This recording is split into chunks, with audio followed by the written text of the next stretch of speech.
10 का आज हम लोग फॉर्मूला और थ्योरी पढ़ रहे हैं। क्लास नंबर 2, क्लास नंबर 1 पहले आपको वीडियो में आपको मिल चुका है और क्लास नंबर 2 आज इस वीडियो में आपको मिलने वाला है। क्लास 1 में हम लोग कल पढ़े थे 30 फार्मूला और आज थ्योरी और फार्मूला मिलाकर आज हम लोग पढ़ रहे हैं 28 फार्मूला और थ्योरी मिलाकर। अभी तक आप लोग चैनल को सब्सक्राइब नहीं किए तो सब्सक्राइब कीजिए और लाइक कीजिए, बहुत सारा कमेंट कीजिए, क्योंकि कैसा वीडियो लगा आप बताइए। जो नए हैं उनके लिए भी बोल रहे हैं, क्योंकि तुरंत आपको वीडियो जैसे हम अपलोड करें तो आपके पास चल जाएगी। चलिए अब यहाँ से स्टार्ट करते हैं। क्लास 10 का अगर ये आप पढ़ लिए अंत तक बने रहिए, जब तक ये पूरे आप नहीं पढ़े तो आप एग्जाम में कुछ नहीं पढ़े। मतलब एग्जाम के लिए इतना आपका मटेरियल पॉइंट है कि ये भी आपका कल भी आपका 7 से 8 नंबर दिया था और आज भी ये आपका 8 से 10 नंबर आज देगा। 8 से 10 नंबर कल वाला क्वेश्चन में 7 से 8 नंबर आज था और आज आपको अंतिम तक आप बने रहिए। 8 से 10 नंबर जाइए एग्जाम में, याद कीजिए और 8 से 10 नंबर आपको 100% आएगा। इसलिए आप बने रहिए, वीडियो में देखते रहिए। एक बार पहला है थ्योरी पार्ट है ये कि नियत भाड़ा का नियम लिखे। नियत भाड़ा का अगर कोई क्वेश्चन दे देता है, नियत भाड़ा क्या हो गया कि अगर 4 दिन कोई छात्रावास में रहा और कोई 7 दिन रहा, कितना दिन भोजन किया, आप किताब लाने गए तो कितने दिन के लिए किताब ले आए और कितना दिन तक रखें, उसके नियम के अनुसार है। आप कहूं पर ट्रेवल कर रहे हैं तो आप देखे होंगे कितना कितना भाड़ा है और उसका अलग भाड़ा है, तो वही नियत भाड़ा आपका है। तो नियत भाड़ा हमेशा 100 रुपया होता है। मान के चलो कि हमको कहीं से कहीं बस स्टैंड में जाना है, तो बस स्टैंड आपको जाना अगर आपके घर से तो 20 रुपया प्राइस है, तो 20 रुपया लगेगा। अगर बीच में भी उतर जाइएगा तो आपको 20 रुपया देना पड़ेगा। लेकिन बस स्टैंड से जैसे ही आपको आगे जाना रहेगा उसको आपको अलग पैसा देना पड़ेगा। उसी को हम लोग बोलते हैं नियत भाड़ा। तो माना कि नियत भाड़ा 100 रुपया तथा अतिरिक्त भाड़ा y रुपया। मान लो कि बस स्टैंड से ज्यादा दूर जाना है आपको, तो उसका अलग पैसा देना पड़ेगा। लेकिन ये जो नियत है ये फिक्स है, कितना रुपया आपको लगेगा तो लगेगा, मतलब 100 रुपया आपको लगेगा। x उसके बाद अतिरिक्त में कर देना है, बीच में प्लस कर देना है, दो को इक्वेशन बनेगा, दोनों समीकरण को हल करने का नियम आपको बताया गया है, दोनों आप बनाइए, मैथ आपका बन जाएगा 100%। एक क्वेश्चन 3 नंबर का पूछता है, ठीक है। आगे आते हैं, विवेचक या विवेककर किस पर लागू होता है। विवेचक या विवेककर किस पर लागू होता है, ये ऑब्जेक्टिव में क्वेश्चन पूछता है कि विवेचक और विवेककर किस पर लागू होता है, मतलब किस नियम पर लागू होता है। तो द्विघात सूत्र या द्विघात बहुपद पर लागू होता है, क्योंकि विवेचक या विवेककर का फॉर्मूला होता है d बराबर फॉर्मूला होता है b स्क्वायर माइनस में 4ac। d स्क्वायर बराबर फॉर्मूला होता है b स्क्वायर माइनस में 4ac। पहला वाला को a बोलते हैं, दूसरा वाला को b बोलते हैं और तीसरा पद को हम लोग c बोलते हैं। नेक्स्ट, y अक्ष की दूरी को क्या कहते हैं। ये भी क्वेश्चन हमेशा एग्जाम में देखने को मिला है कि y अक्ष की दूरी को क्या कहते हैं। तो x निर्देशांक या बोध। y अक्ष की दूरी को क्या कहा जाता है, x निर्देशांक या बोध। आपको बता दें कि जितना क्वेश्चन आपका दिया गया है थ्योरी प्लस में फार्मूला सब एग्जाम में आया हुआ है, वही का आपका रिपीट है, आपको रिपीट हो जाए आपका एग्जाम अच्छा है। y अक्ष की दूरी को क्या कहा जाता है, x निर्देशांक या बोध। विभाजन सूत्र बाह्य के लिए बताइए। कल आप अंदर के लिए पढ़े थे, आज हम बाह्य के लिए पढ़ रहे हैं। मतलब विभाजन सूत्र 2 प्रकार का होता है, एक बाह्य के लिए, एक अंतर के लिए। अंतर के लिए इसके पहले वीडियो में मिल जाएगा आपको और बाह्य के लिए अभी आपको मिला हुआ है। बाह्य वाला में सिर्फ माइनस का खेला है। x बराबर में mx2 माइनस में nx1 अपॉन में या बटा में m माइनस n। y बराबर में my2 माइनस में ny1 बटा में m माइनस n। m और n क्या है, अनुपाती राशि है। जब अनुपाती राशि नहीं दिया जाता है तो k अनुपात 1 मानते हैं, मतलब m का वैल्यू k और n का वैल्यू 1। पहला वाला m और दूसरा वाला n। दूरी सूत्र का फॉर्मूला होता है x2 माइनस x1 का whole square plus y2 minus y1 का होल स्क्वायर। दूरी सूत्र का फॉर्मूला होता है रूट अंडर में x2 माइनस x1 का होल स्क्वायर प्लस में y2 माइनस y1 का होल स्क्वायर। ये फॉर्मूला सिर्फ देखने के लिए, लेकिन जब बनाइएगा तो इसमें क्या करिएगा कि रूट अंडर में बड़का माइनस छोटका का होल स्क्वायर, बड़का माइनस छोटका का होल स्क्वायर प्लस में बड़का माइनस छोटका का होल स्क्वायर। पहला वाला को बोलते हैं x1 y1, दूसरा वाला पॉइंट दे रहेगा जिसको b बोलते हैं, उसको बोलते हैं x2 y2। बिंदुओं का मतलब क्या होता है, x1 y1, बिंदुओं का मतलब होता है x1 y1, x2 y2, x3 y3, और अगला चलिएगा तो x4 y4 हो जाएगा।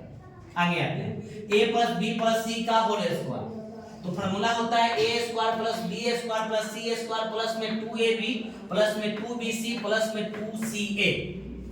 एचसीएफ का फॉर्मूला, ये भी आपका क्वेश्चन पूछता है इससे। एचसीएफ का फॉर्मूला होता है पहली संख्या गुने में दूसरी संख्या बटा में एलसीएम। एचसीएफ का फॉर्मूला होता है पहली संख्या गुने में दूसरी संख्या बटा में एलसीएम, या दो संख्याओं का गुणनफल बटा में एचसीएफ, सॉरी एलसीएम, दो संख्याओं का गुणनफल बटा में एलसीएम। भाग बराबर फॉर्मूला क्या होता है, भाग बराबर फॉर्मूला होता है भाजक गुने भागफल प्लस शेषफल। भाग बराबर फॉर्मूला होता है भाजक गुने भागफल प्लस शेषफल। अगर आप वीडियो में बनते रहिएगा तो आपको इसका नियम भी बता देंगे।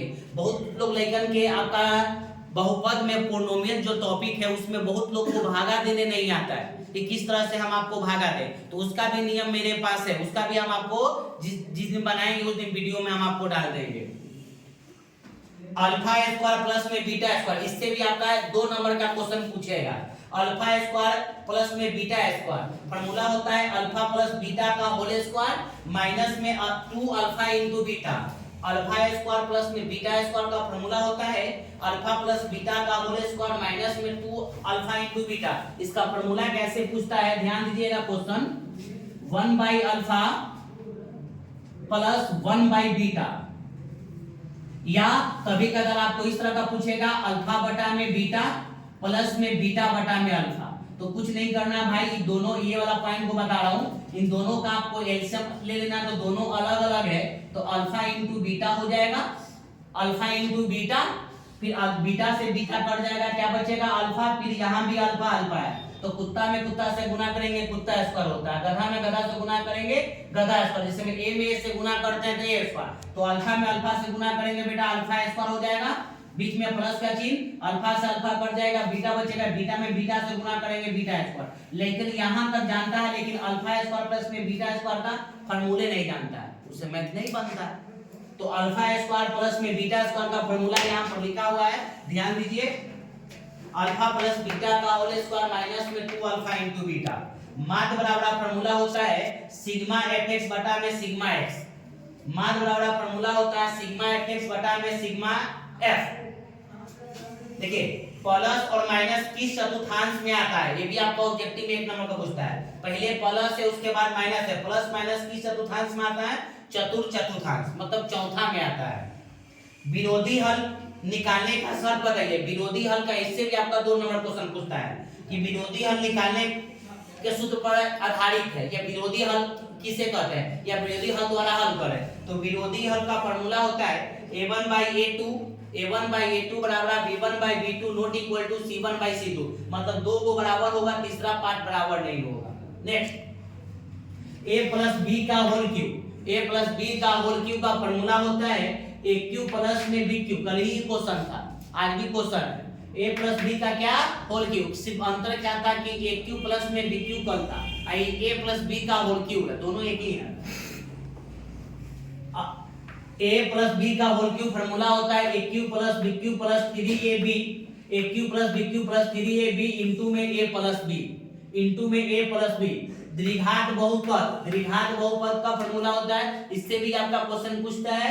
द्विघात बहुपद का फॉर्मूला होता है x स्क्वायर माइनस में अल्फा प्लस बीटा इनटू में x स्क्वायर माइनस में अल्फा प्लस बीटा इनटू में x प्लस में अल्फा इनटू बीटा, अब बराबर में डाल देना बेटा 0। x स्क्वायर माइनस में अल्फा प्लस बीटा इनटू में x plus alpha into beta बराबर क्या 0। त्रिघात बहुपद ध्यान दीजिएगा, त्रिघात बहुपद, त्रि का मतलब 3 और घात मतलब पावर, जिस समीकरण में घात या पावर का मान 3 होता है उसे त्रिघात बहुपद कहते हैं, और द्विघात का मतलब द्वि का मतलब 2 और घात मतलब पावर, जिस समीकरण में घात या पावर का मान 2 होता है उसको द्विघात बहुपद कहते हैं। तो फॉर्मूला होता है x Q minus alpha plus beta plus gamma into में x square, alpha plus beta plus gamma into में x स्क्वायर प्लस में अल्फा बीटा प्लस में बीटा गामा प्लस में गामा अल्फा इनटू में x प्लस में alpha into beta into gamma बराबर में 0। देखिए द्विघात में आंसर 2 गो रहता है, त्रिघात में आंसर 3 गो रहता है।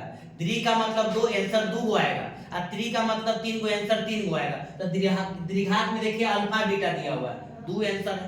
त्रिघात में 3 गो है, अल्फा बीटा गामा 3 गो हो जाएगा। चतुर्घात बोलेगा तो अल्फा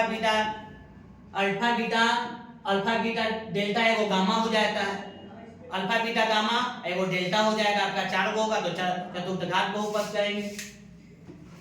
एपी में जांच करने का नियम, एपी में जांच करने का नियम, इससे 2 नंबर का क्वेश्चन पूछता है। डी एपी में जांच करने का नियम डी बराबर में फॉर्मूला होता है T2 - T1, कॉमन डिफरेंस इसको बोलते हैं।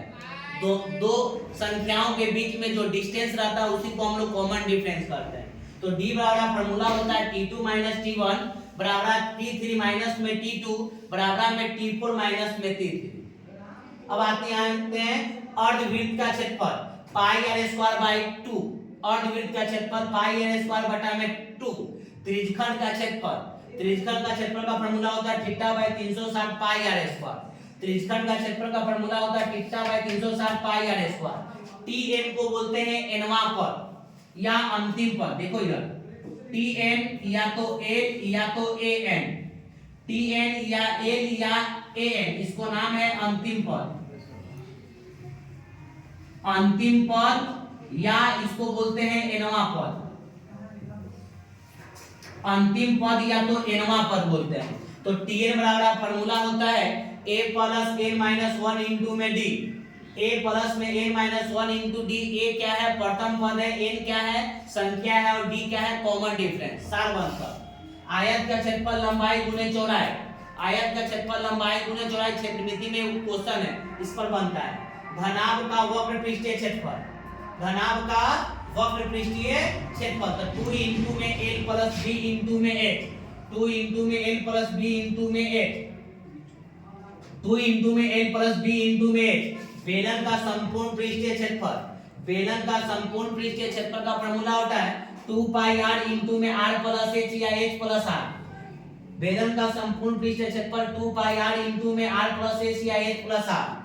देखिए वर्ग का परिमाप 4 गुने भुजा, वर्ग का परिमाप 4 गुने भुजा, ये आपका घातांक और कर्णी में, ये इसको हम लोग देखिए a के पावर n या a के पावर n, ये जो पावर है ना इसको हम लोग पावर बोलते हैं और हिंदी में बोलते हैं घात, इसको हम लोग बोलते हैं बेस और हिंदी में बोलते हैं आधार।